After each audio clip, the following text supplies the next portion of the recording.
Alright, this is Andrew with Jonah Home Inspections. We are doing a sewer scope today here in Salt Lake. Today is December 5th, 2025.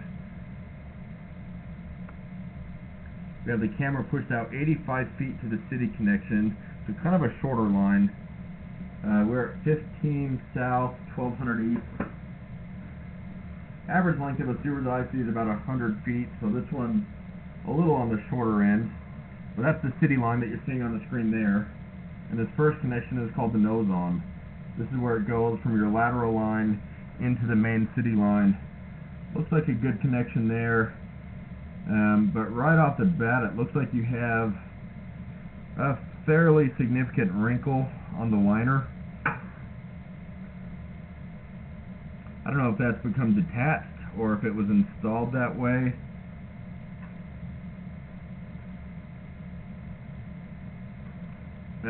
This line has a liner which is a sleeve that was blown into an older sewer line.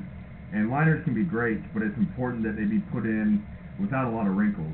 Otherwise, it's more likely for waste to get stuck, and if enough waste gets stuck, it can create a blockage. Luckily that big piece that's sagging down is on the top, and so it's less likely for waste to get stuck. But this one on the left side, you can see how it's kind of darker, where it's probably had some waste stuck on it in the past. It's only this area that it was that bad, but it's not ideal, and it's hard to predict whether that would cause enough waste to get stuck that it ever backed up. You can see the text written on parts of the pipe, like right there on the top of the screen, and that's one of the giveaways that it's a liner.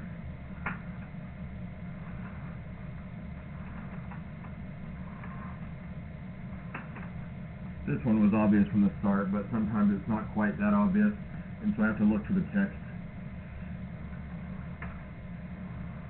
So far you have very good grade. I'm not seeing any standing water so far, which is good.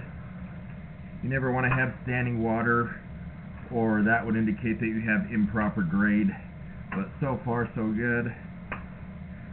I'm accessing the line through a clean out in the basement, in the mechanical room,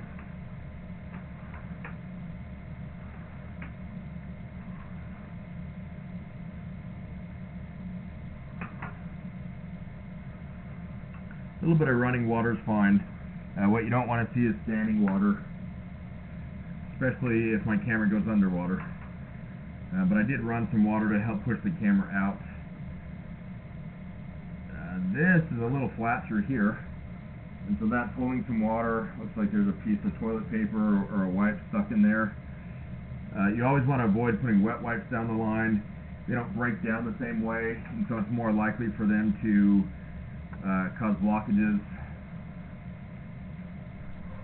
So you do have a little bit of a belly through here, enough that it's barely covering my camera head.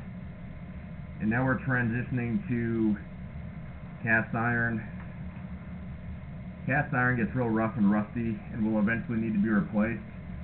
And this is under the basement slab. And so this is a harder spot to get to because you'd have to open up the basement slab to get to it.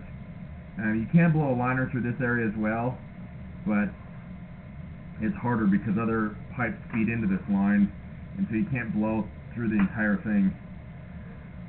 A little more standing water there, so certainly not ideal, not the best grade through here, but it's not incredibly long, which is better. The longer a belly is, the more concerning it is. This last section was ABS, which is a plastic piece. That's what's stubbed up out of the slab, is ABS. So the main concerns here are three things. You have the wrinkle on the liner that could cause waste to get stuck and create a blockage. You have cast iron under the house, which will eventually need to be replaced just based on age. And the last thing, you have some standing water, which means that you have a little bit of a belly, and that was under the house. It's far from the worst that I've seen, but never ideal when you have any sort of standing water.